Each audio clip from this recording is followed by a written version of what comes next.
poderoso,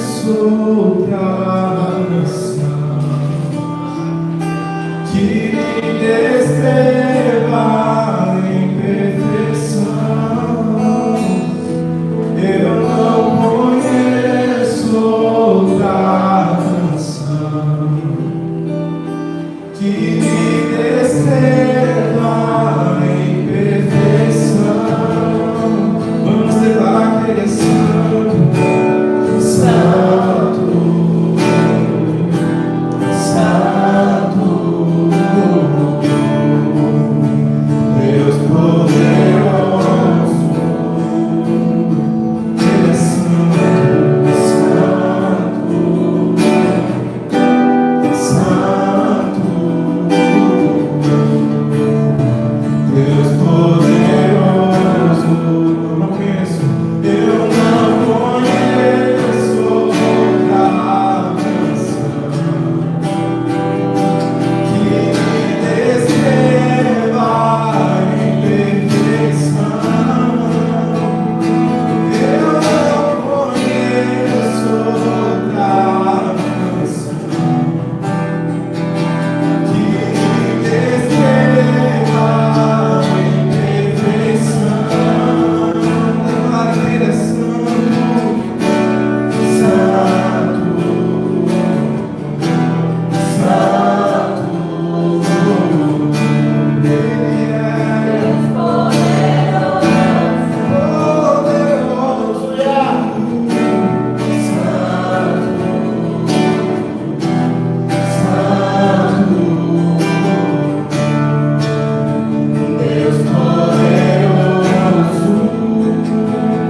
Vontade de ficar em casa. Falei pro Clécio, Clécio, a vontade de ficar em casa é grande, viu? Acorda assim, a janela aberta e a chuva pingando, o cobertor te chama. Aí fala assim, pastor, tu tava com vontade de andar? Não. Ué, sinceridade. E é sincero, não alcança misericórdia, né? Não é que o texto diz, né? Não, né? Quem confessa, né? Aleluia.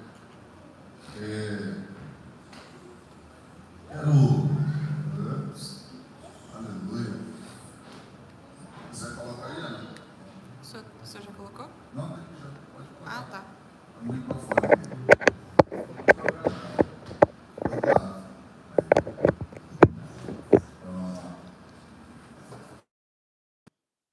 Já foi.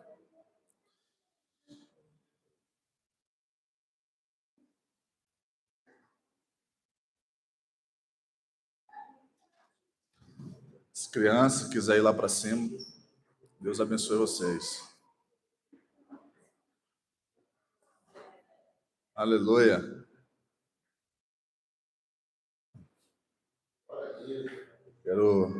Vamos orar antes de começar. Pai, eu quero te agradecer nessa manhã, Senhor, que o Senhor venha falar conosco, que o Senhor abençoe cada um dos irmãos que aqui vieram, que o Senhor possa contribuir com a vida dos teus filhos, que o Senhor venha ministrar o nosso coração, que haja clareza, que haja entendimento em nosso meio. Aqueles que vieram te honrar, Senhor, nessa manhã, que o Senhor recontribui em dobro, em triplo, que o Senhor possa fazer do coração dos teus filhos hoje um altar. Opere de uma forma, Senhor, em que a tua presença possa nos conduzir essa noite a viver algo sobrenatural. Nós entendemos que nós somos do reino e por essa razão nós estamos aqui para te louvar, aprender contigo, Senhor. Ministra o nosso coração, que tudo aquilo que venha atrapalhar o nosso foco de ouvir a sua palavra seja neutralizado. Senhor, ministra o nosso coração. Pai, que toda barreira, que toda ação maligna seja neutralizada no nome poderoso de Jesus. Fala conosco, Pai, nessa manhã, é que eu te peço, em nome de Jesus. Quero ler um texto com vocês em Gênesis capítulo 28. Gênesis 28.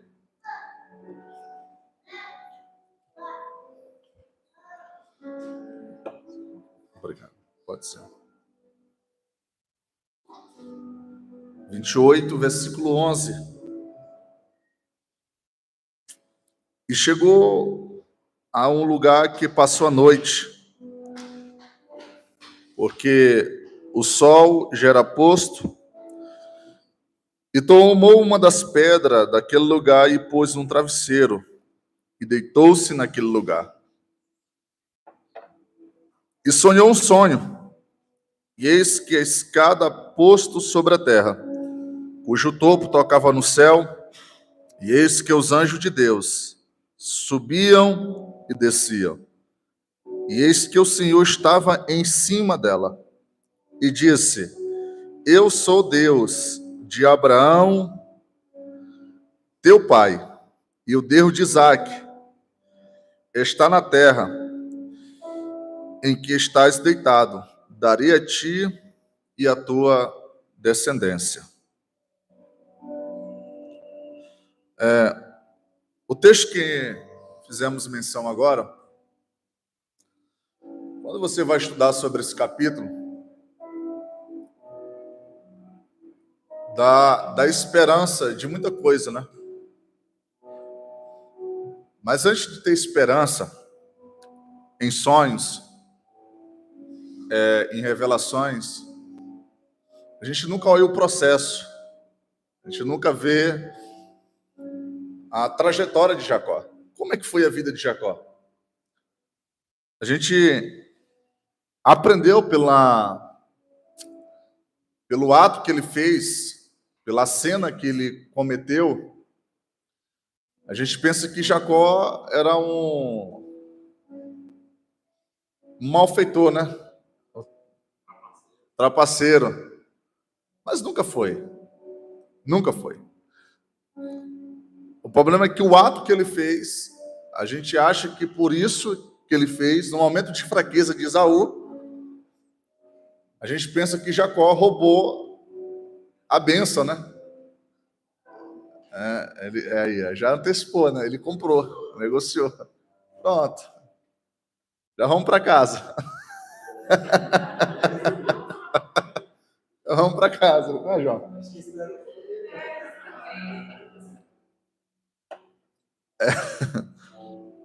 Então, pela mentalidade cristã, pelos alguns pregadores que nós temos no Brasil, e algumas pregações já nos fez colocar Jacó como, em nossa posição, como se algo de ruim, no sentido de um sentimento, dizendo assim, Jacó foi malfeitor. Ele não foi muito bom. Mas, se quiser colocar para mim, Hebreus capítulo 12, versículo de número 16. Eu queria que alguém lesse para mim. Hebreus capítulo 12.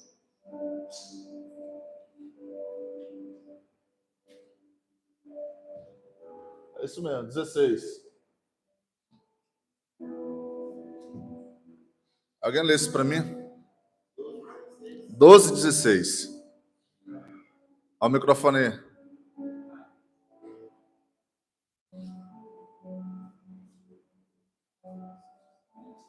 Que não haja ninguém sexualmente imoral ou ímpio, como Esaú, que em troca de uma única refeição abriu mão dos direitos de filho primogênito.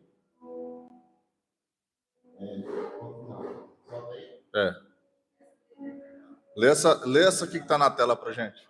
Cuidem para que não haja nenhum impuro ou profano, como foi Esaú, o qual, por um prato de comida, vendeu o seu direito de primogenitura. Então, assim, entre os dois, quem foi pior? Jacó ou Esaú? Ele não deu valor no quê? Então, vamos quebrar.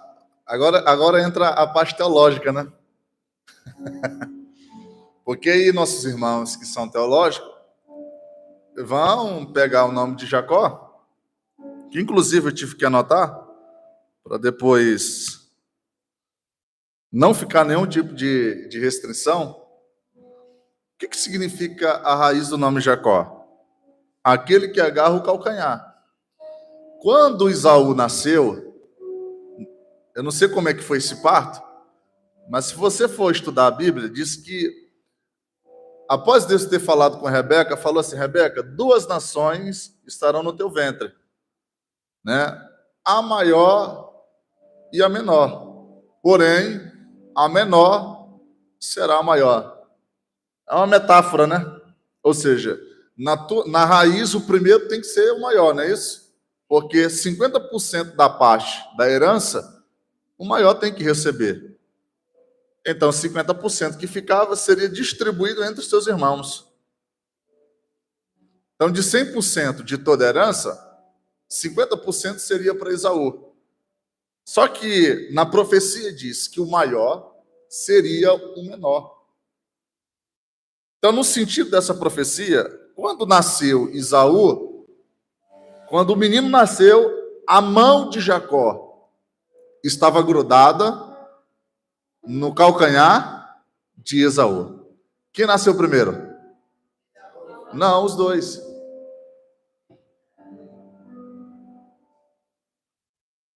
Porque os dois nasceram juntos. Pastor, conversa. Sim, quando nasceram, onde é que estava a mão de Jacó? Então, os dois saíram da mesma parte. Está junto. Então, o parto seria, se Esaú nascesse primeiro, Jacó não teria agarrado na perna. Tinha que ter o segundo parto. Não é isso que faz aí nos vídeos? Tem um monte de vídeo aí, se quiser assistir, irmão. Se tiver coragem, né, de assistir. Os partos, os homens caindo, desmaiando, o menino nascendo. É uma delícia, né? Mas os dois nasceram juntos. Os dois nasceram juntos. Agora, o que significa o nome Jacó? Aquele que segurou o calcanhar. Então, não tem nada a ver de suplantador. Né? É aquele que iria tomar o lugar. Fala assim, tomar o lugar não é subornar. Nós temos dois atletas. Os dois treinaram, sim ou não? A linha de chegada, para quem é? Para quem chegar? Primeiro. E quem chegou primeiro, bem provável ele ter treinado mais, né? Se preparou mais. A vovó aí que gosta de correr maratona, né? Quantos anos, vó? 5, 8 correndo maratona, irmão. Aí sabe das coisas, não sabe não? Nós temos que aprender a correr maratona também, vó. No dia que tiver eu vou, em nome de Jesus, nem que eu chegue morto lá, não é? Mas é aquele que ultrapassa. Então, na linha de chegada, dá para entender, no nascimento, Jacó também já era treinado. Então, se são duas nações, então eu vou me preparar para chegar lá também. É aquele que segura o fundamento. Então, se você pega o nome Jacó e você começa a desossar o nome Jacó, não é nada mais nada menos que aquele que estava sempre focado em busca de algo maior.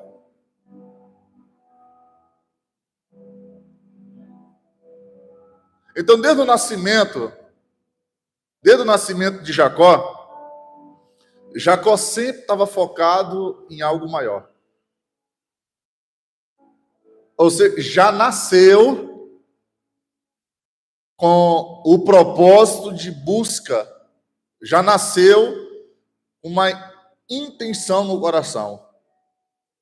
Então, assim, eu não entendo, porque, assim, segundo a medicina, diz que a criança ela não tem ainda essa apuração de entender o pai e a mãe, sim ou não? Só que a criança ela tem trilhões de células. Quando nasce, tem muito mais células de memória do que um ser humano normal. Será que essa criança não recebeu uma profecia já no ventre da mãe, assim como Jesus e João Batista? Porque a Bíblia diz que quando João Batista Jesus chega diante de Isabel, e Maria também, diz que um menino salta no ventre de Isabel. E diz que o Espírito Santo já possuiu aquele menino no ventre. Então, existem algumas coisas que a gente nunca vai entender com o pensamento normal. Se a gente pega na cultura da ciência, a gente vai ter outra linha, sim ou não? Vamos ter outro consentimento. Mas quando você vai para o lado da Bíblia, você vai ter situações que você vai pensar assim, cara, como é que uma criança já nasce com esse tipo de propósito? Gênesis capítulo 25, 33, diz assim que Esaú, ele vendeu o direito de primogenitura. Então, vamos quebrar o pradão teológico aqui? Então, Jacó nunca foi enganador. Então, nunca mais a gente vai falar assim, Jacó é enganador. Se você vê alguém falando por aí, já não acredita. Por quê? Porque essa ideia é uma ideia teológica devido à situação de Esaú passar pelo momento de fome, porque o texto vai dizer que, tendo Esaú fome, chegou para Jacó e disse, Jacó, me dê esse prato aí de comida. E Jacó viu um momento de situação, falou assim, eu só dou se você me der o direito de primogenitura.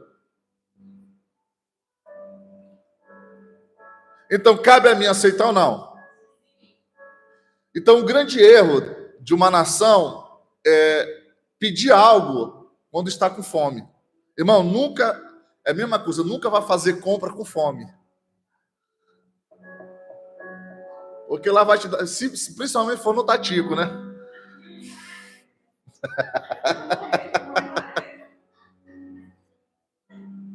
Eu não estou falando porque as coisas de lá é ruim, não. É o tumulto, irmão. É gente demais. É um atropelo. Você não anda com carrinho reto. Tem que fazer zigue-zague, né? Ó. Lá você aprende a tirar a habilitação, não é? Ai, cara, nós precisamos, cara. Então, o tema central é nunca faça negócio com fome e nem com raiva. Nunca faça negócio com fome e com raiva. Eu acho que a pior dela da raiva é a fome. Por quê? No momento da fome, você tem dois cérebros. O ser humano tem dois cérebros. É a barriga e essa aqui de cima. Né? Aqui é o general. Qual é o maior? General ou comandante? Comandante, né? General. Aqui é o general e aqui é o comandante. Aí, o general, ele dá ordem para o cérebro e o cérebro tem que fazer o quê? Irmão, se tem uma coisa que o ser humano não sabe controlar é a barriga. É muito difícil controlar a barriga. Por quê? Todos nós. No momento da fome, a barriga começa a tribular o cérebro. E fala assim, ó, se você não comer, você vai morrer. Se você não comer, você vai morrer. Se você não comer, vai morrer. Só que o cérebro, ele é que comanda todas as funções do corpo. E nós estamos pregando uma série aqui chamada Mente de Governo, sim ou não? Então nós temos que treinar, saber qual cérebro está nos governando. Por exemplo, quem é mais inteligente? Se nós temos dois cérebros, a barriga e esse cérebrozinho aqui, quem é que nos governa? Entre duas esferas, o estômago ou o nosso cérebro? O cérebro, sim ou não? O cérebro pensa, ele fala, ele que comanda todas as nossas correntes sanguíneas, ele que comanda toda a esfera do nosso corpo, né? Os cromossomos, tudo isso aí ele vai comandando. Agora, pensa comigo. Se o nosso cérebro ele é a fonte central da capacidade humana, quem de fato tem nos governado? Né? Porque assim, se nós estamos falando de mente de governo, o que o nosso cérebro está programado todos os dias a pensar, a criar e a fazer? O que o nosso cérebro está buscando? Capacitação? Entendimento? Em busca de entender os princípios reais de Deus? Porque assim, o cérebro ele não quer trabalhar. Se tem alguém que não quer trabalhar, é o cérebro. Engraçado que tem um rapaz na internet que falou assim, que o cérebro é tão inteligente que até mesmo o cérebro deu o nome de cérebro. Então, o cérebro é inteligente. Segundo a pesquisa de algumas ciências, diz que o que nós sabemos do universo, não sabemos nem um terço do que está dentro de nós. Irmão, o ser humano ele tem uma inteligência jamais vista. Se você pega todos os homens da Bíblia e vai estudar sobre a capacidade e a inteligência de algumas pessoas, por exemplo, tem duas pessoas na Bíblia que é comparado com a inteligência de Lúcifer, de acordo com Ezequiel. Jesus vai falar deles, que é a capacidade da sabedoria entre essas duas pessoas é igual a de Lúcifer, Salomão e Daniel.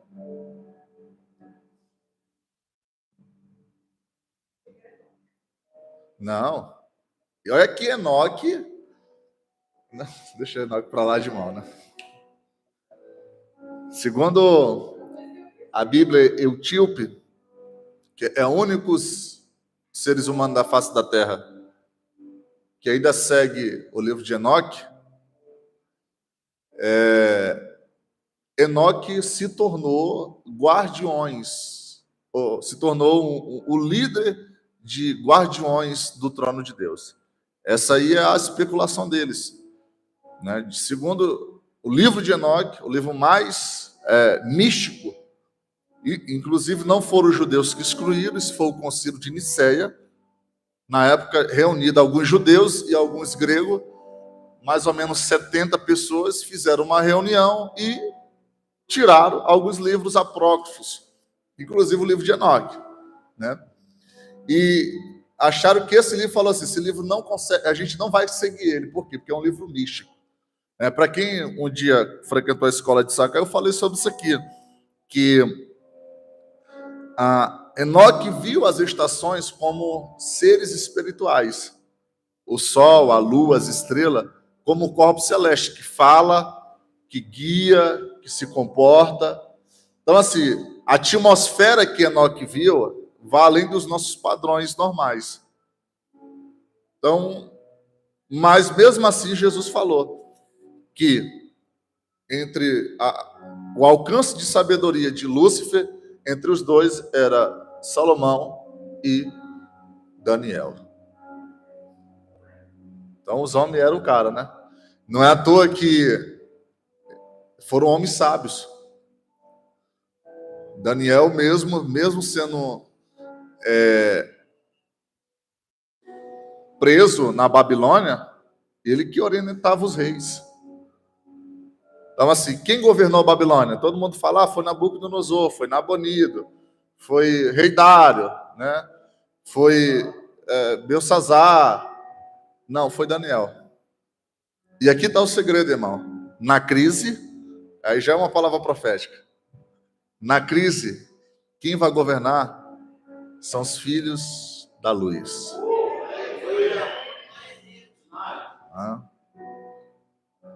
E é por isso que, às vezes, quem estava todo dia na foto? Nabucodonosor ou Daniel? Quem estava todo dia na foto? Rei Dário ou Daniel? Escuta, nem sempre quem todo dia está no Instagram ou no YouTube está governando.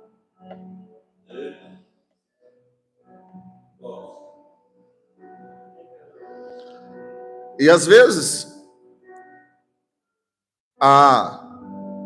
hoje, pelas informações do expert, dos preparados aí da mídia, dos programadores, fala que a gente tem que estar sempre fazendo quantos vídeos por dia, Caio?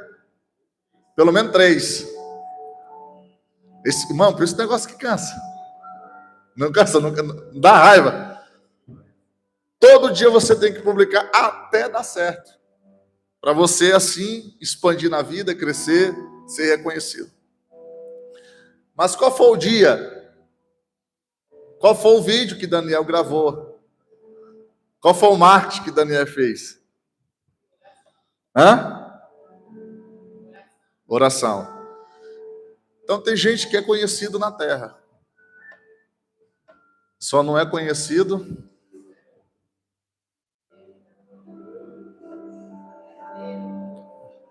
e às vezes eu sei que algumas pessoas aqui falam assim, oh Deus, eu queria ser tão famoso, eu queria ser conhecido. Eu queria ser próspero, eu queria ser... Não é isso? Só que a ideia de prosperidade é o que hoje? Que você tem que ser conhecido. Teu nome tem que estar falado, você precisa estar na internet, alguém precisa estar comentando sobre você. Não é isso? Não é isso que a mídia mostra? Por exemplo, hoje, no Brasil, pensa rápido. Se você olha assim e falou, quem hoje é um milionário do Brasil? Bi, na tua cabeça já vem, cara, é o Pablo Marçal. Por quê? Porque todo dia está sendo visto na internet, sim ou não? Mas não é não, irmão. O bilionário mesmo está oculto. escondido. Ele não quer se mostrar. Mas eu não estou dizendo que isso é errado, tá? Não é errado. Vamos lá, para não ficar nada errado aqui, nem você que está nos assistindo aí. Isso não é errado se mostrar, porque tem gente que não foi chamado para fazer vídeo. Não foi chamado para ser, entendeu? Aí, ó, tem até um glória ali, ó, tá vendo? Tirou o peso do coração da irmã. Isso é libertação, irmão. Ó. Ai, Jesus, obrigado. Mas nem todo mundo foi chamado para isso. Mas tem gente que foi chamado para ficar no oculto, mentoreando no escondido, e dá certo. Mas tem gente não, tem gente que foi chamado. Por exemplo, tem algumas pessoas aqui da igreja, nós temos o Caio, nós temos a Helena, os irmãos aqui que fazem vídeo. Tem gente que é chamado para isso, para fazer vídeo, sim ou não? E tá tudo bem, não tem nada de errado nisso. Mas tem pessoas que não foram chamadas. E às vezes entra a frustração, por quê? Porque essa pessoa que não foi chamada vai tentar fazer, e aí não consegue o alcance, aí entra a chamada decepção. Fala assim, ó Deus, mas não é como o ser humano falou lá, era só fazer um vídeo todos os dias que vai dar certo? Mas tem gente que não foi chamado para isso. Mas tem uns que foram chamados e dá certo. Então, tem uns que têm habilidade para isso e tem outros que não têm habilidade para isso. Então, é por isso que eu preciso entender qual é a minha habilidade. Para quê? Para quando eu fizer as coisas e eu ir crescendo, não venha entrar a frustração. A gente não, tem uma chamada comparação. Quando você se compara demais, entra a frustração. Não é verdade ou não é? Então, essa parada de se comparar, às vezes acaba trazendo frustração. Deus, olha lá. É o cara. Entendeu? Ele só sabe falar isso. Entendeu? Ele só sabe. É todo dia a mesma coisa. Tem 1 milhão de inscritos. Só sabe falar isso. Só isso. Só isso. Eu falo igual o apóstolo Paulo. Aí eu falo grego, eu falo latim, eu falo hebraico, eu falo aramaico. Eu falo 5 idiomas. Eu me comunico nos 5 idiomas e faço um vídeo e não dá certo. Aquele cara só fala isso. Né? Só isso. E tem 1 milhão de inscritos. Eu só tenho 5 inscritos, Senhor. E aí? Por que eu estou falando isso? É entender que Deus deu para cada um algo específico. Esse algo específico, ajuntando ele. Por isso que o apóstolo Paulo vai dizer que a igreja é comparada como corpo. A função de um braço, a função da perna, a função da cabeça, cada um tem uma função. Cada uma tem a sua habilidade. Por que eu estou falando isso? Para a gente entender que tanto Esaú como Jacó, cada um tinha uma função. Observe que, antigamente, especialmente no mundo Oriente Médio, o direito de primogenitura era muito mais que um direito civil. Um homem, na época, para receber o direito de primogenitura, ele recebia uma herança espiritual, um status sacerdotal, uma autoridade familiar e o direito de continuar a linhagem e a promessa. Então, quem recebia o direito de primogenitura, ele não era apenas mais um velho, um cidadão comum. Ele era um guardião da aliança. Então, quem recebia o direito de primogenitura na época tinha a autoridade, tanto no mundo espiritual quanto no mundo físico. Esaú, ele não desprezou dinheiro. Esaú desprezou destino. Quando ele negocia o direito de primogenitura, ele rejeita, porque lá em Hebreus, Caio fez a leitura, fala que Esaú desprezou o direito da primogenitura. Irmão, quando você despreza algo de Deus, você está desprezando uma linhagem por completo. E quantas primogenituras nossos pais não rejeitaram? Quantas? Então, o contexto histórico da primogenitura, para entender Gênesis 25, precisamos saber o que Esaú realmente perdeu.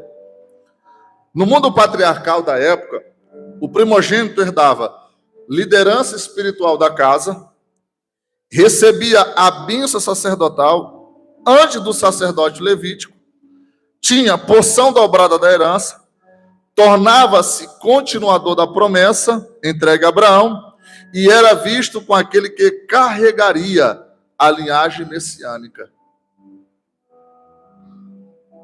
Então, olha as bênçãos que Esaú rejeitou.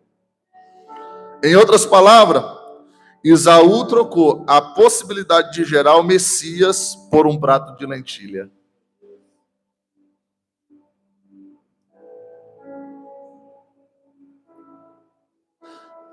Vamos entrar numa analogia? A igreja é comparada como o que na Bíblia? A noiva. Só que existe duas palavras de noiva: a noiva e a esposa. Então, se você pega noiva e esposa, elas não têm direitos diferentes? A noiva, ela tem direito no marido? Mas a esposa tem, sim ou não? Então, por que Jesus compara a noiva e compara a esposa ao mesmo tempo? Ele vai dizer que o marido, ele dá a vida, assim como Cristo deu a vida pela igreja. Por que ele compara a noiva e a esposa? Porque ele não havia morrido. Então, quando ele estava vivo, era noiva. Aí, quando ele fala que um marido deve dar a vida aqui é morrer mesmo, literalmente. Por quê? Porque na época, Jesus vai comparar a situação de guerra da época. Porque quando outra nação vinha para guerrear com essa nação aqui atual, quem ia para a guerra? A mulher ou o esposo? Então, dar a vida aqui, no sentido, é dar a vida mesmo, morrer. Literalmente, ir para a guerra. Tinha que morrer, tinha que sacrificar pela esposa e pelos filhos. Ele está dizendo assim, eu ainda não morri, por isso continua sendo noiva. Mas agora que morreu, agora é esposa. Não tem direitos iguais? Por exemplo, a noiva, se está noivo, se o marido morrer noivo, a noiva tem direito na parte da herança? Por quê? Não casou ainda. Então não tem nada assinado. Mas quando Jesus morreu, ele vai dizer uma palavra: tetelestai. Consumado. Na época, quando o escravo recebia a carta de alforria, ele saía gritando com a carta no meio da cidade, para todo mundo entender que ele estava livre. Ele pegava as escrituras, saía com o papiro na mão correndo, e dizia assim, tetelestai, tetelestai, para o povo entender que ele estava livre. Ele tinha o testamento. Aí quando Jesus morreu, deu o direito para a noiva. Agora não é mais noiva, é...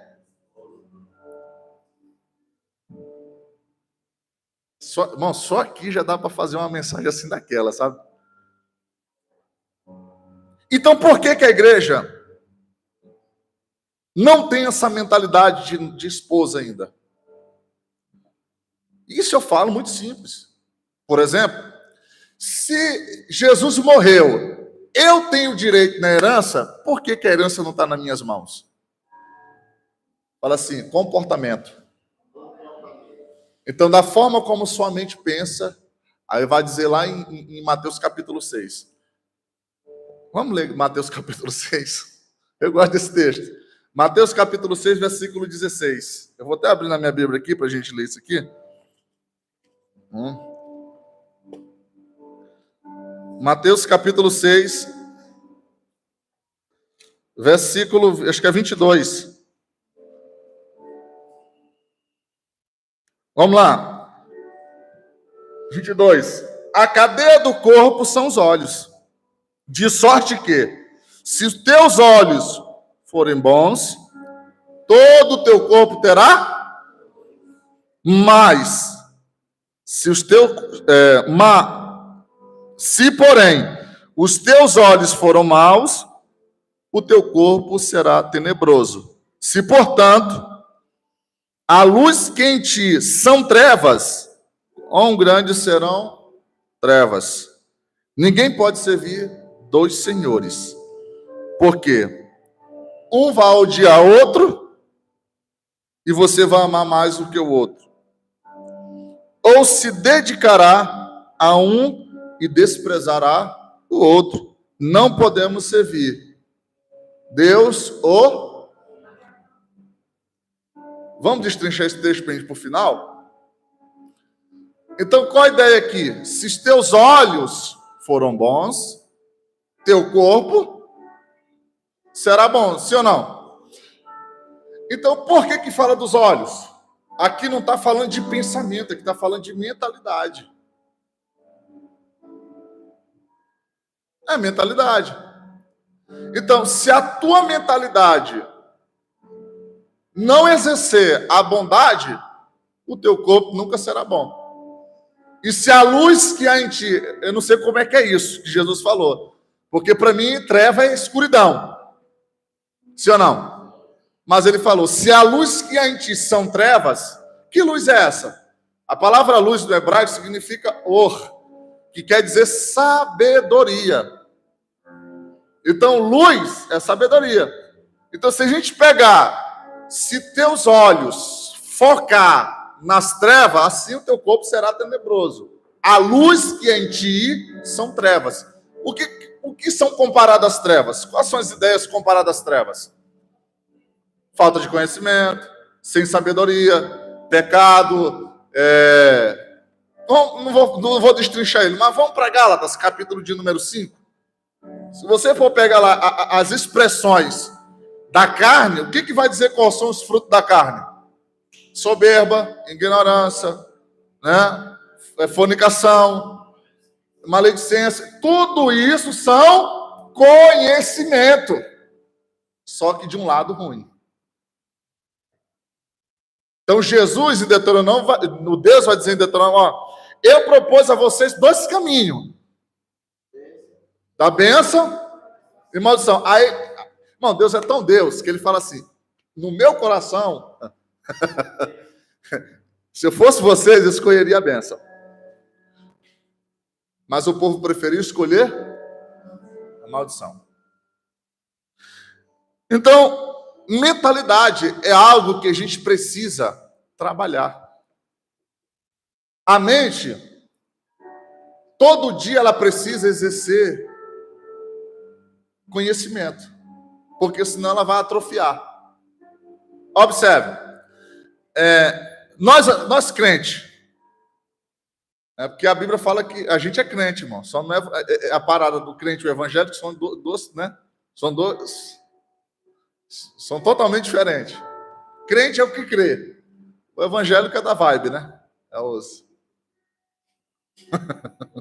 aleluiados. Mas vamos lá. Se Paulo disse que a gente deve transformar a nossa mente, isso prova que a nossa mente está o quê? Contaminada. Irmão, ninguém nasce sabendo tudo.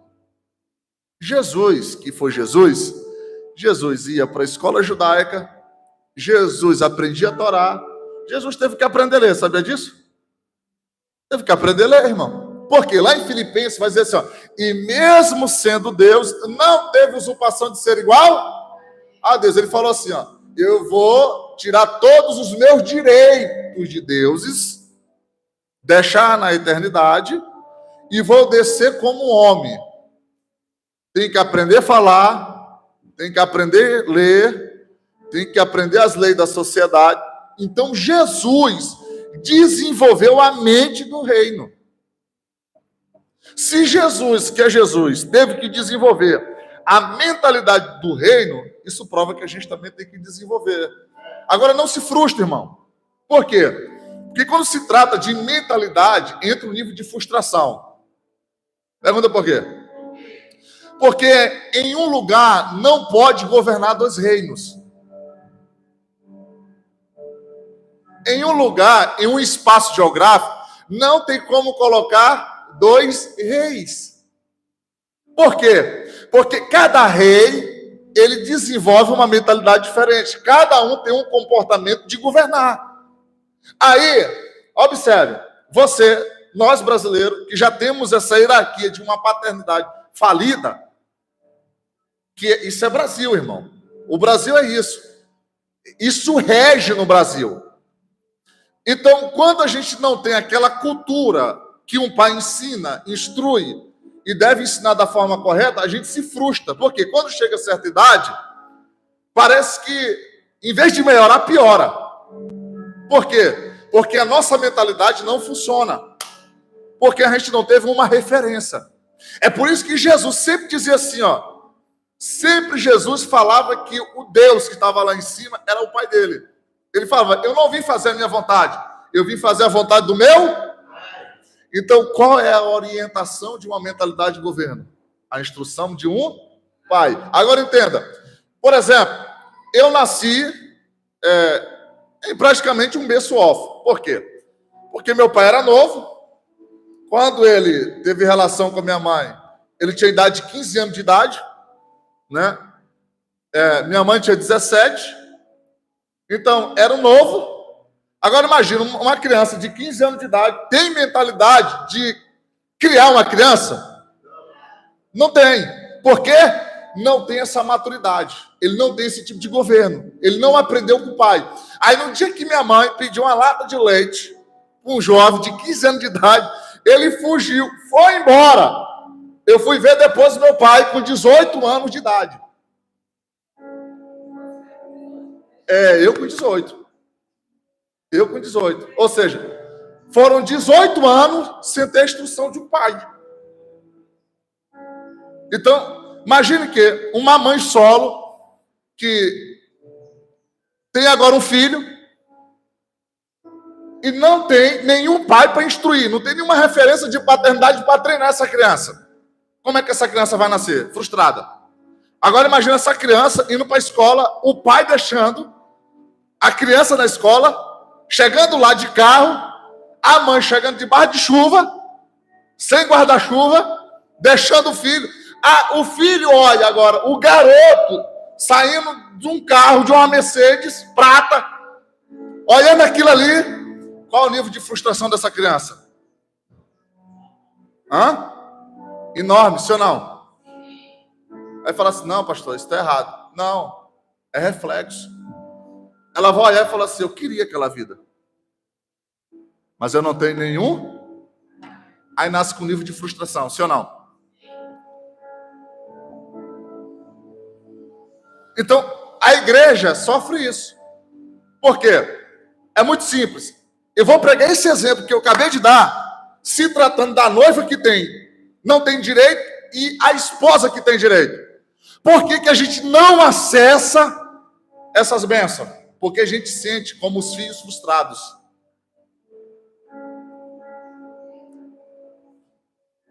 A gente não vê Deus como pai. Vamos pegar a parábola dos dois jovens? O mais novo falou assim, pai, eu quero o direito da minha herança. Ele errou em alguma coisa? Não, ele tinha direito, sim ou não? Mas só que o pai não deu herança. Pergunta por quê? Porque o pai não morreu. Só tem direito à herança quem morre. Aí tem um testamento. O que o pai falou? Como o pai tinha muito dinheiro, falou assim, eu vou dar um dinheirinho aqui para ele. Mas pensa no dinheiro, irmão. Eu vou dar um recurso para ele achar que é herança. Abasteceu com força. O menino falou, eu tenho herança. Não, mas só deu uma gorjeta para ele. Aí ele foi. Gastou tudo que tinha. Ele lembrou que tinha um pai. Ele falou assim, na casa do meu pai, até o seu servo tem fatura de abundância. Aí quando chega, o pai recebe ele como filho, e o filho recebe como pai, o pai devolve tudo para ele, porque o sentimento era de filho. Por quê? Qual a diferença entre os dois? É que o outro ficou lá, mas não sentia no coração o direito da herança. Aí nós estamos aqui na igreja, sabendo que nós temos direito, só que nós andamos frustrados.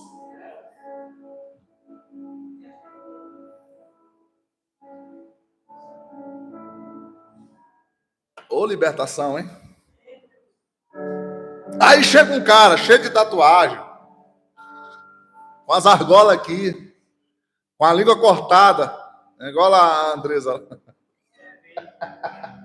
Até para falar na língua assim. Aí chega um cara desse, né, com olho preto, aqui dentro, se humilha e começa a sentir, receber Deus como pai.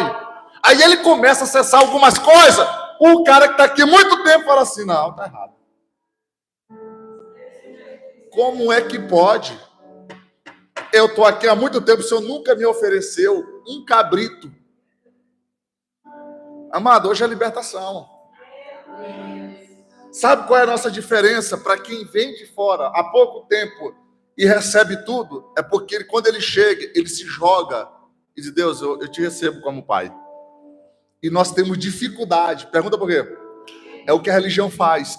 A religião te ensina a ser religioso, mas o reino te ensina a ser filho. E ser filho é difícil, é dolorido. Pergunta por quê? Porque o filho ele tem que se submeter à autoridade paterna. E a cultura brasileira ensina que nós não devemos se submeter a ninguém, porque todo mundo tem direitos. Todo mundo tem direitos iguais. É igual aquela música, né? Que nós somos todos iguais. Irmão, nem no céu tem direitos iguais. Pastor, conversa. Eles são espirituais. Mesmo sendo espirituais. Quem é o topo? Deus. Quem vem depois? Jesus. Depois de Jesus vem o quê? Espírito Santo. Depois do Espírito Santo vem quem? Os querubins, serafins, arcanjo, anjos. Ou seja, existe uma hierarquia. E todos se completam, porque todos têm o mesmo pensamento. Por que a igreja não funciona? Porque nem todo mundo tem o mesmo pensamento. Nem todo mundo tem o mesmo desejo. Por exemplo, nós temos da porteira, misericórdia, Jesus tira a catequese. Nós temos da porta, se fosse lá no Maranhão, a linguagem rocianense, todo mundo tinha acertado, né? Todo mundo tinha aceitado. Da porta da igreja até no altar, nós temos hierarquia, sim ou não? Vamos começar da porta da igreja? Da porta da igreja, quem que fica? Diaconia. Dentro da igreja fica quem? Os membros. Depois dos membros vem quem? Pastor. Aí vamos botar numa igreja, nós temos. Vamos começar de baixo? Mestre, pastor, evangelista, profeta e apóstolo. Nós temos o quê? Hierarquia. Sim ou não? Só que existe uma bagunça. Por quê? Porque nós temos o pastor, nós temos toda essa hierarquia, só que não funciona. Por quê? Porque ninguém respeita. E por isso as bênçãos não vêm. Porque Deus é extremamente organizado. E se o fluxo daquilo, olha só como é lindo. Se o fluxo não está alinhado, se o fluxo da eternidade não estiver alinhado com aqui da terra, não desce as bênçãos. Agora imagine, o fluxo desalinhado, um zigue-zague. Zigue-zague. A bênção vem, fica aqui. Aí tem que um desentupidor de cano. Pegar aquele tufão. E girando, irmão. Aí dobra, vende para cá, para desentupir. Por que as bênçãos não descem favorável? Por que a igreja não é leve? Por que a igreja não é soberana? Por que a igreja não flui? Por que a igreja não, sabe? Por que a gente vive em um nível pesado, uma consciência pesada? Porque essa identidade ainda é literalmente conturbada. Esse sentimento de filho não é exercido. Por quê? Agora imagina, olha para mim, eu olho para você, de barba, cabelo branco, já tem um monte de cabelo branco, tem uma barba, já tem. Marmanjo. Não, pastor, eu já sou casado, eu já sou homem, até tenho filho. Entendeu? Eu já sou dono de tudo. Aí chega numa igreja, se submeter como filho é complicado. O que Deus está nos falando, irmão? Deus quer derramar a bênção. Só que Deus é Deus de princípio. Então, se Ele é Pai, então isso prova que tem muitos pais na terra. E a prova pela qual nós não estamos recebendo as bênçãos, e acredite, às vezes não dá nem vontade de vir para a igreja. Sim ou não? Sério, posso ser sincero, irmão. Quantas vezes você chega em casa e fala assim, cara, eu não vou porque não vou com a cara do pastor Alexandre. Ou não vou com a cara do apóstolo Eliel. Tem gente que já falou isso. Eu já vi gente falando, não, eu odeio aquele pastor, eu odeio aquele apóstolo. Pastor mentido, né? Pastor que sonega. É, suborno. Agora, tem outra coisa pior, pergunta o quê? É na eternidade, como é que vai ficar?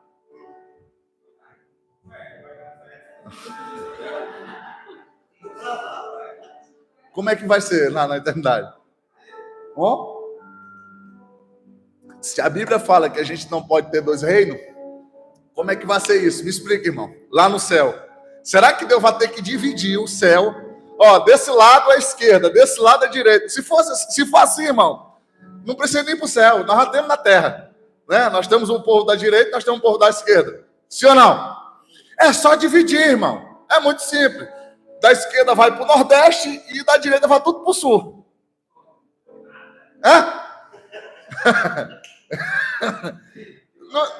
Não é melhor?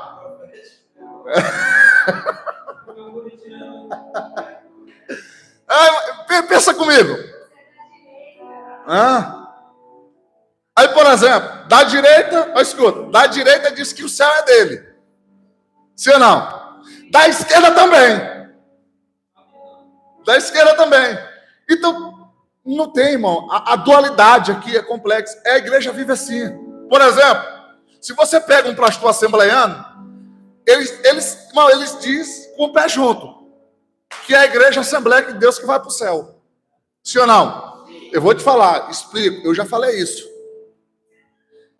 É sério? Por quê? Porque eu vivia nesse ambiente e aquilo para mim era tão verdade que eu dizia, como eu não tinha tanto conhecimento vasto como eu tenho hoje, com relação a reino, a princípio, e eu juntava junto, que vai para o céu a Assembleia, esse povo da igreja aí, ó, batista, presbiteriana, essas igrejas aí vai tudo para o inferno. Por quê? Porque não segue. Né? Não segue a liturgia. Aqui tem doutrina. Entendeu? Aqui tem que ser calça, terno, gravata. Entendeu? Sem barba. Sem brinco, sem maquiagem. Tem que ser santo, puro. Aí, vê os church. E os caras da parede preta, né, que gritam, aqui não pode, lá na igreja fala, aqui não pode gritar, aqui aleluia, glória a Deus.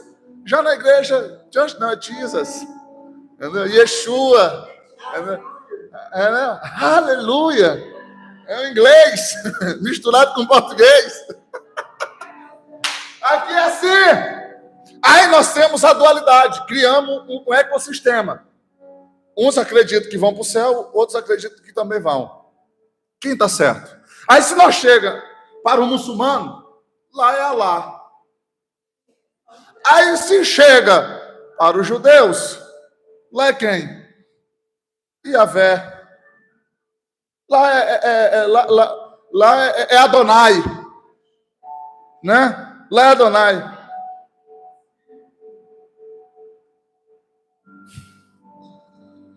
Então cada um divide, sim ou não?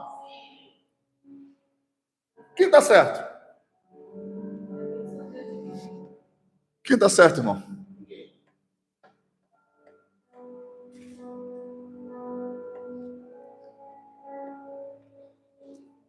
Hã? Aí nós temos o povo brasileiro, que eu acho que é um dos países que tem mais cultura, é isso? Cultura? Mistura de cultura, não é isso?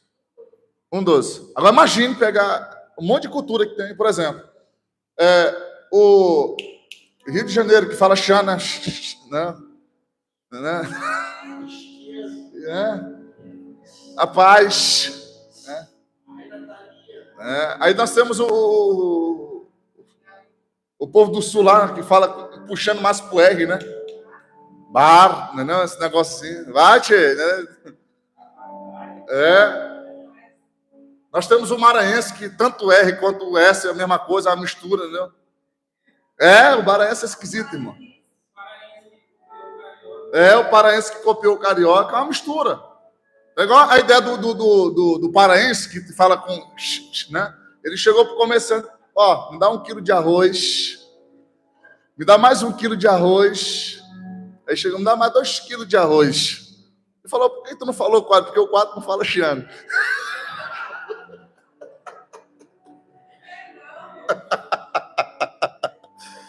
Então, assim, agora imagine essa dualidade. Como é que fica a mente? Aí, quando o reino chega, só tem uma mente. Aí Jesus vai falar assim, eu não vim fazer a minha vontade, mas a vontade do meu. Ou seja, a melhor forma de mudar a mentalidade é seguindo a mente do Pai. O que Deus está falando para nós aqui hoje? É que nós precisamos ter uma mentalidade. E às vezes se tornamos prepotentes. Pergunta por quê? Porque nós abrimos a parada do YouTube. Mano, ontem eu fiz uma limpeza no meu YouTube, sabe? Saí tirando, sabe, tudo. Da partir de hoje é isso, aquilo, é isso. Entendeu? Fui limpando, abrindo espaço. Entendeu? Tirei isso, tirei aquilo. Fui tirando. Grupo de WhatsApp, saí tudo. Saindo. Aí anda por quê? Porque nós precisamos limpar aquilo que todo dia está diante dos nossos olhos. E às vezes precisa ser radical. Quando você limpa a sua mente e você arranca aquilo que atrapalha de você exercer o que está sendo pregado nessa casa, é mais fácil. Você começa a avançar, você começa a prosperar. Por quê? Porque quando você segue somente uma linha, você entra em um fluxo. E esse fluxo te leva ao nível de bênção. E o que nós precisamos fazer? Se nós estamos vivendo, todo sábado nós estamos pregando um fluxo de mentalidade de governo. O que é uma mentalidade de governo? Primeira coisa da mentalidade de governo vem a disciplina. A disciplina.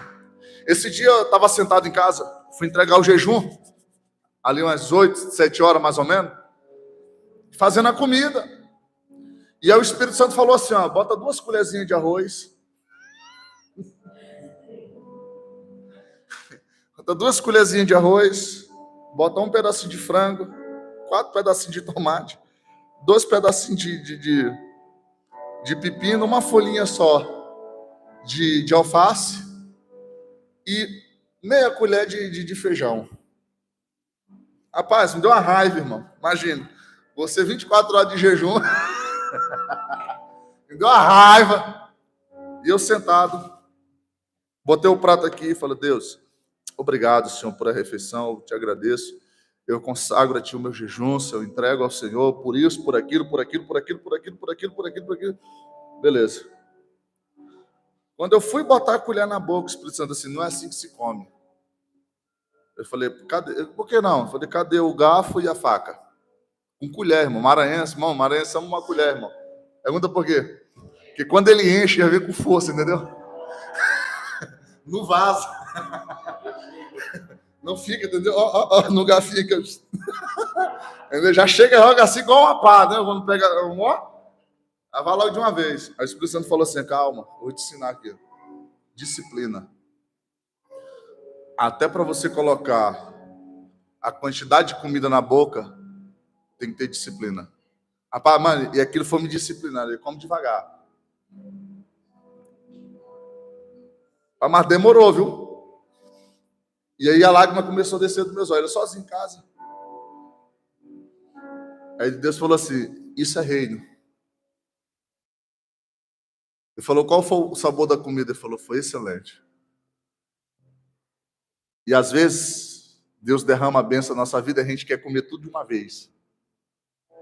E a gente não sente o sabor. Deus me falou algo interessante aqui, irmão. Que nós temos que vir para a igreja como se fosse um restaurante.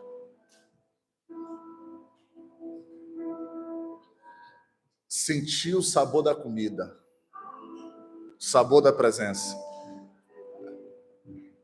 Que, por exemplo, hoje, sério, quantos aqui de nós vem para a igreja e fala assim, cara, hoje eu queria sentir o sabor da presença?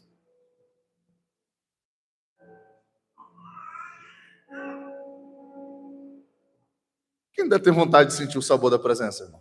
É sério. Ah, pastor, não, esse negócio de pular, de falar línguas estranhas, de chorar, não é para mim, não. Eu não gosto desse negócio, não. Agora me explica. Por que os anjos não choram? Hã? Eu fico imaginando, João, os anjos adorando Deus, santo, santo, aquela coisa está, santo, santo, santo, santo, santo. Aí Deus todo dia olha para ele, até que é lindo, né? Santo, santo. Olha para um lado, olha para o outro, querubim, serafim, lindo. Aí a Bíblia vai dizer que um coração quebrantado chama a atenção. A expressão chamar a atenção ali é arrancar Deus do trono. O sentido hebraico é isso. É arrancar Deus. O serafim sabe adorar muito mais do que nós, não sabe? Sim ou não? Porque são seres celestiais, sim ou não? A Bíblia fala que eles são muito maior do que nós, em estatura de poder e glória. Mas o serafim não arranca Deus do trono.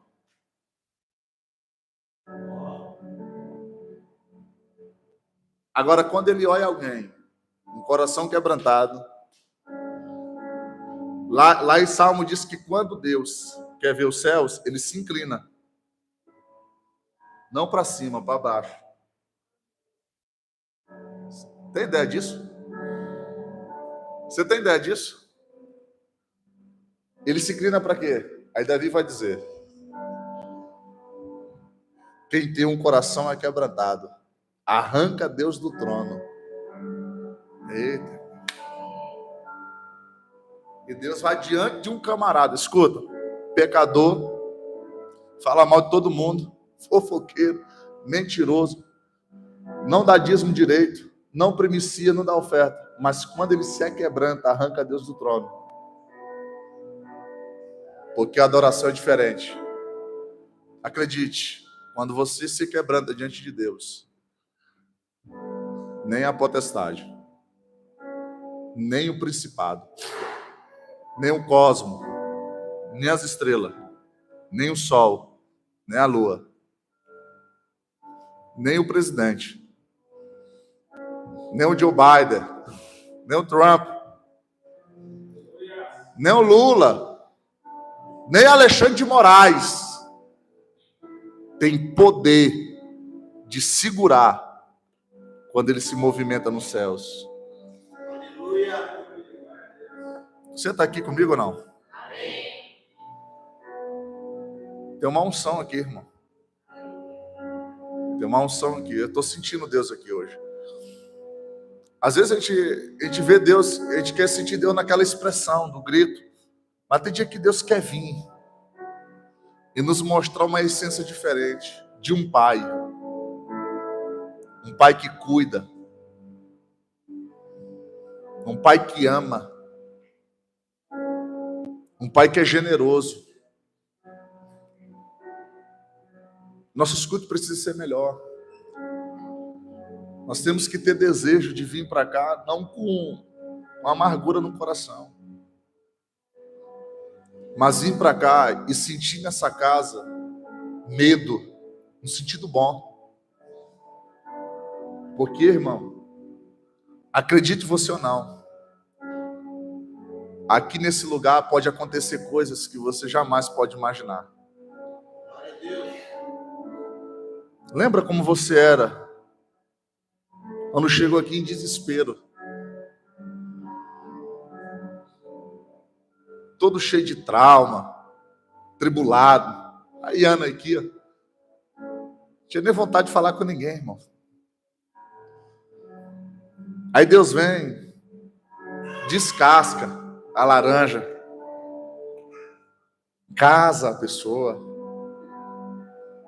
dá um destino. Ao Caio chegou aqui tribulado, cheio de nóia na cabeça, magro. Hoje está aí, gordinho. Está igual o pastor aqui, gordinho. Está lutando. 40 dias de jejum para ver se emagrece. É igual eu. Panturrado. Está aí. Andando de palho quente. Dá uma glória aí por isso, irmão. Não é o que ele merece muito melhor. Uma BMW, uma Ferrari. Mas é grato. Aí você andando hoje de carro, com a esposa do lado, com os filhos. Aí, com a casa, a Helena aí, com os filhos. Tá aqui. Uma chuvinha dessa. Aqui a Carol, o Alex, o Edielso, o Rogério. E às vezes a gente não sente essa felicidade de estar aqui. Um Deus que já resolveu tudo por nós.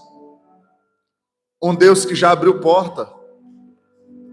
Um Deus que já te deu emprego. Um Deus que te deu uma empresa. Um Deus que hoje te deu saúde para estar aqui.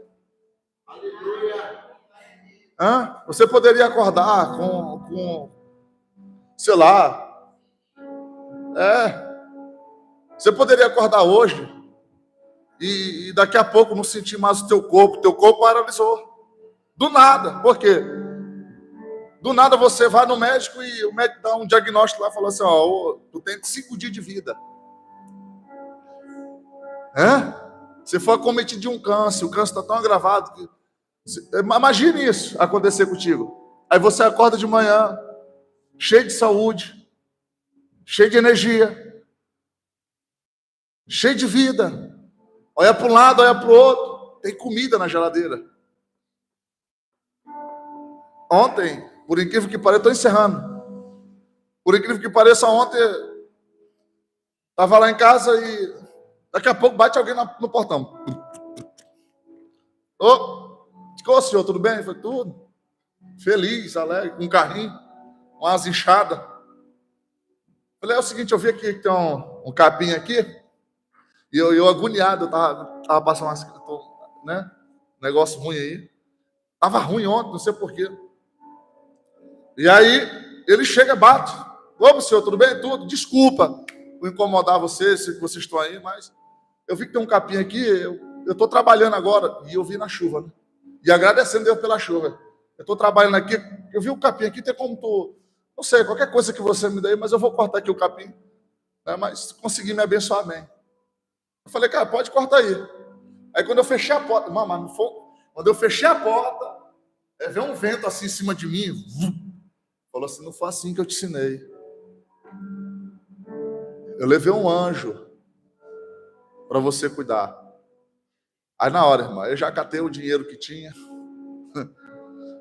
já fui lá e falei, opa, e aí, quanto é que é aí? Eu falei, cara, eu consegui arrumar só esse valor. Ele falou, não, tudo bem. Já comeu hoje? Ele falou, não, tô desde manhã, só tomei um café. Isso 7 horas da noite, só tomei um café. E tô com fome até agora, os meus filhos também. Aí quando ele falou dos filhos, irmão, aí já me desmantelou já. Ele falou, tem como tu me dar uma água gelada? Tu desde manhã você bebe água. E aí eu fui lá, peguei um copo, água gelada. Quer mais? Eu falei, não. Na fora eu dei o valor para ele. Ele falou, calma aí, fica esperando aí. Fui lá, preparei aquela marmita, sabe? Bem, levou, bota aqui, vai que os filhos também comem, né? A vontade de pegar a colher, dar aqueles apertozinhos assim, e mais. E aí Deus falou assim comigo, tem gente vivendo coisas piores. Você tem uma cama para deitar, e se quiser ligar o ar-condicionado ou não, você liga. Até o ar-condicionado está no meu quarto, irmão. Se você quiser pegar a chave do carro e ir em qualquer lugar, agora você vai.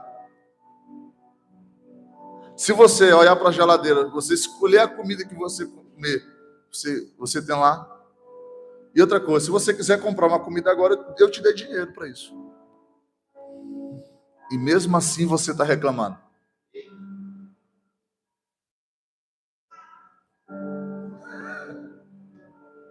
Aí ele falou assim, lembra do meu servo Davi? Eu falei, lembro. Vamos lá para o texto? Bora. Me lembrei quando me disseram, vamos à casa do Senhor. Aleluia, glória a Deus. Hoje é uma instrução. Isso é comportamento, é mentalidade. Eu sei que nem todo mundo aqui queria vir para a igreja hoje. E tá tudo bem, irmão. Não é puxando a orelha, não. É porque hoje a gente não pode falar a verdade, porque a verdade dói. Às vezes falando a verdade, fala, olha, pastor, parece que tu estava lá em casa. Não, não é isso. É porque nós que estamos aqui na posição, não é culpa nossa, tá? Não é. Não é, irmão. Acredite você ou não. Tem coisas que Deus fala aqui para o apóstolo e para a gente, que a gente briga com Deus. A gente discute. Não, Senhor, eu tenho uma palavra de bênção, eu tenho um manto para entregar, Senhor.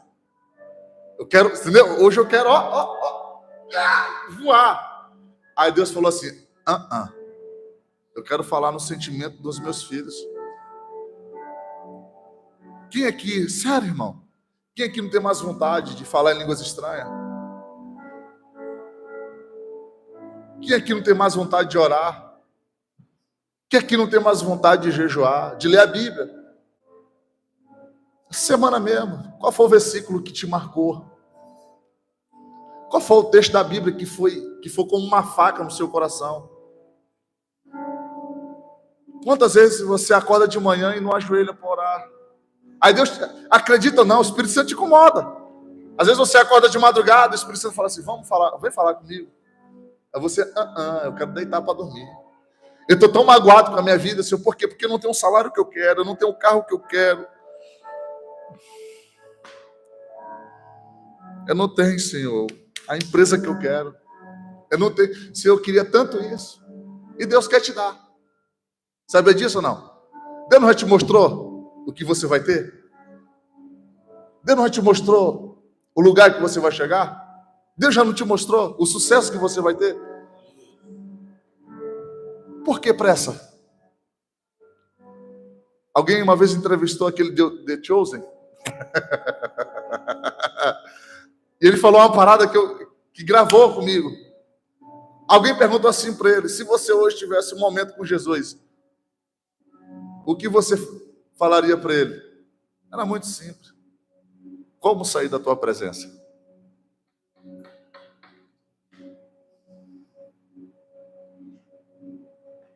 Acredita ou não, se Jesus aparecer aqui para nós, você tinha uma lista de mercado para ele.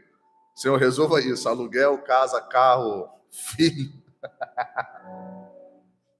Mas o que é a mente madura? A mente madura é como sair da sua presença. A gente já não vê a hora, irmão. Aí quando eu olho lá para Atos dos Apóstolos, e falava que eles viviam na comunhão e perseverando na doutrina dos apóstolos. E o texto vai dizer, e Deus acrescentava todos os dias. Deus estava acrescentando. Por que Deus não está acrescentando? Porque a gente não persevera mais no culto, a gente não persevera mais na oração, a gente não persevera mais na comunhão. Acredite ou não, algumas pessoas vêm para a igreja não para ter a presença. É porque viu tantas as vezes na igreja falando, Deus vai te abençoar, Deus vai te prosperar, Deus vai te enriquecer. Sim ou não? Isso deu uma esperança. Fique de pé comigo.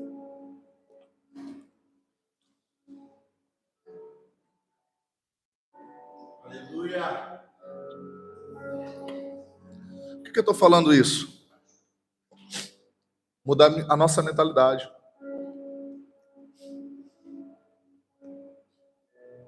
Nós temos que vir para o culto, irmão, alegre, feliz, com comida ou sem comida, sem dinheiro ou sem dinheiro. Não é, Isadora? Jesus te ama, filho.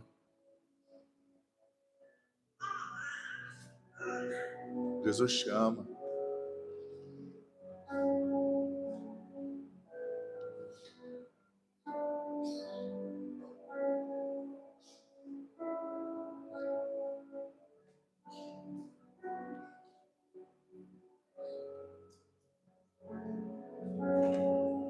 E agora, o que a gente faz?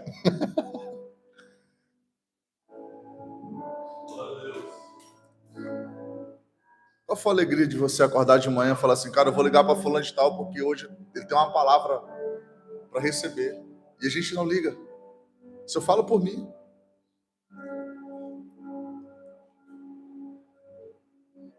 Você sabe diferenciar hoje na rua quem é crente e quem não é? Sabe ou não? Tá tudo misturado, não é não? Mas antigamente a gente sabia, não sabia?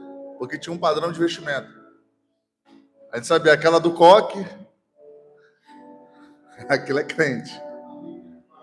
A Bíblia debaixo do braço. A gente sabia, hoje não sabe mais. Por quê? Algumas coisas acabaram dentro de nós. Temer porque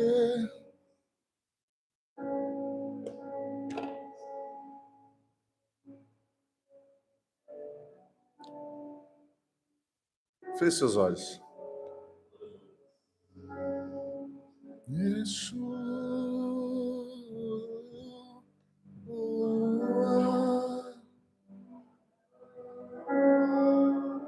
Pede para o Espírito Santo te visitar.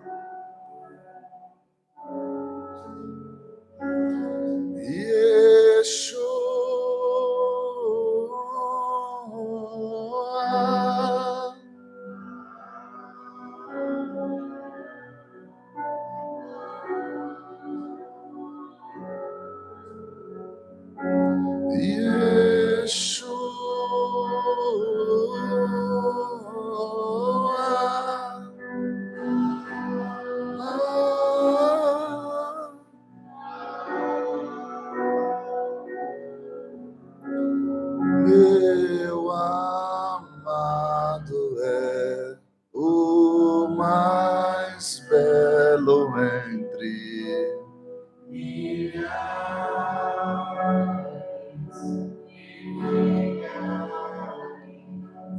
Meu amado é o mais belo entre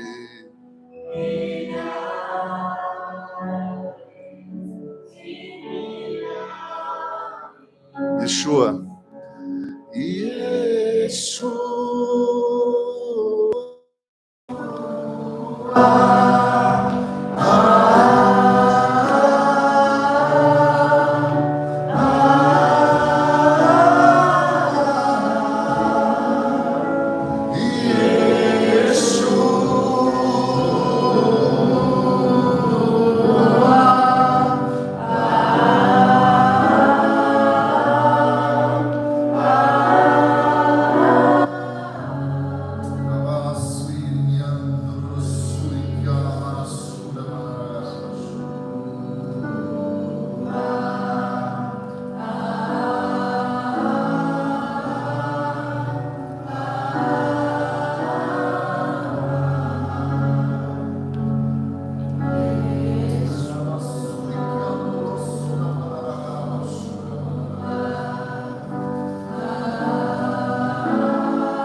Senhor, olha para mim. Eu não tenho nada, Senhor. Eu não tenho uma cama para dormir direito. Eu não tenho paz, Senhor. Quando eu acordo, a gota já está caindo em cima da minha cama.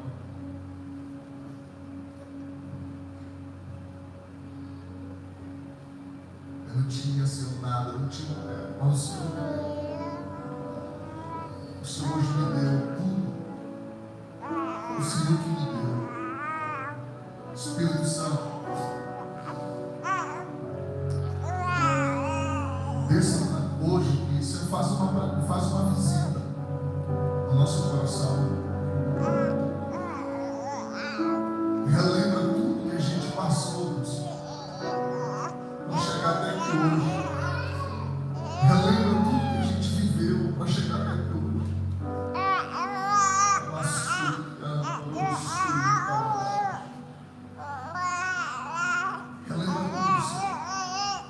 Estamos aqui hoje com roupa de marcas, com sapatos caros, porque foi o Senhor que deu para nós. Não foi a força do meu trabalho, Senhor, porque o trabalho que o Senhor me deu foi só porque eu pedi e o Senhor abriu a porta para mim. Foi o Senhor que viu as minhas necessidades e me fez conectar com isso. Senhor, se o Senhor não tivesse falado no coração dessa pessoa, hoje eu não estaria aqui. Eu poderia estar bebendo, eu poderia estar nas drogas, eu poderia estar até preso. Mas eu estou hoje livre. Eu estou liberto hoje do vício, eu estou liberto hoje da cachaça, da prostituição. Eu estou liberto dos meus vícios. Eu poderia estar na UTI, com a bala no peito. Eu poderia estar na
não sabe.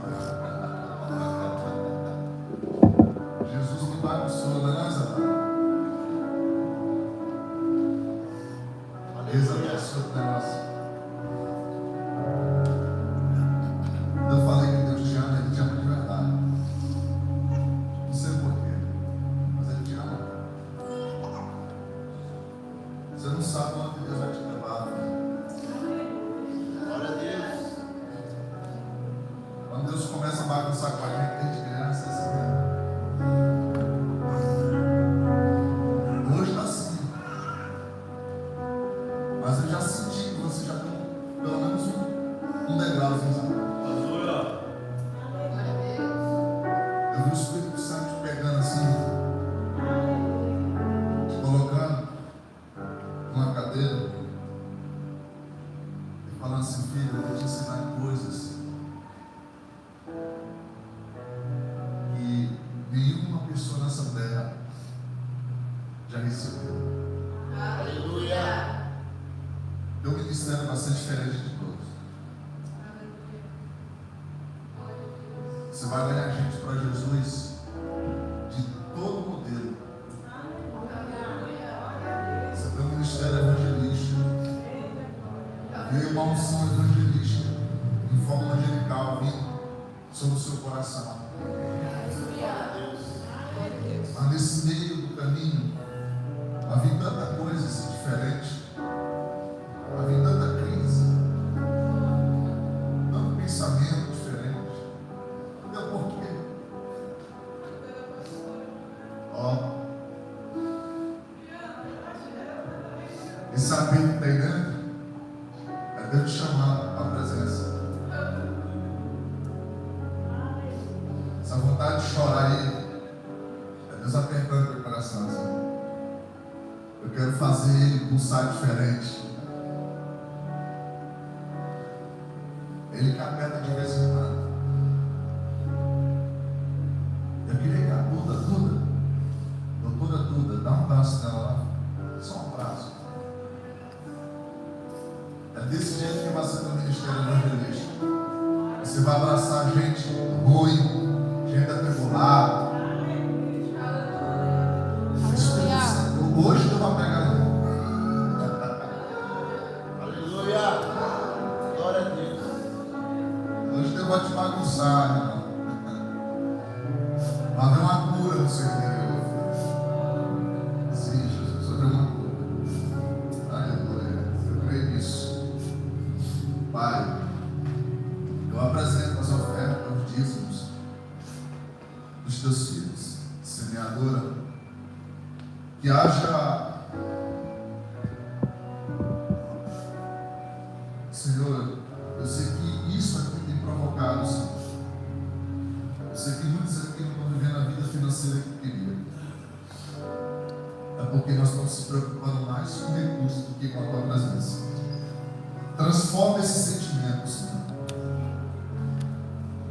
Que os nossos olhos saiam do recurso e volte para o dono do recurso. Aleluia.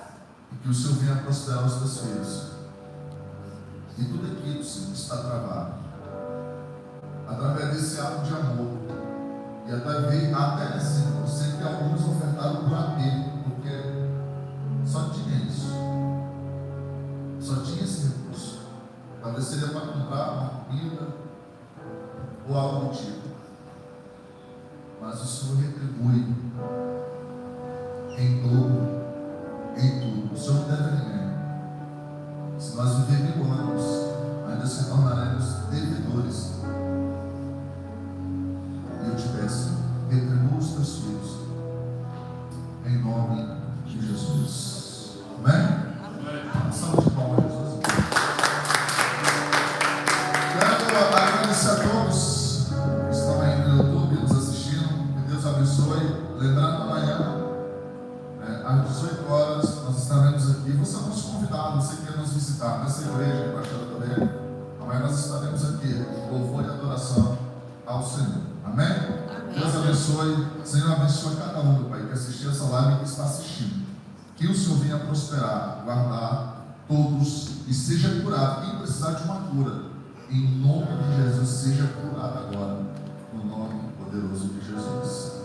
Amém? Amém. Queridos, amanhã nós estaremos aqui novamente. Ora pelo seu apóstolo. Quando você for lá em casa, ora por eles, que Deus venha usar de forma poderosa nessa caminhada, porque quando você retribui, Deus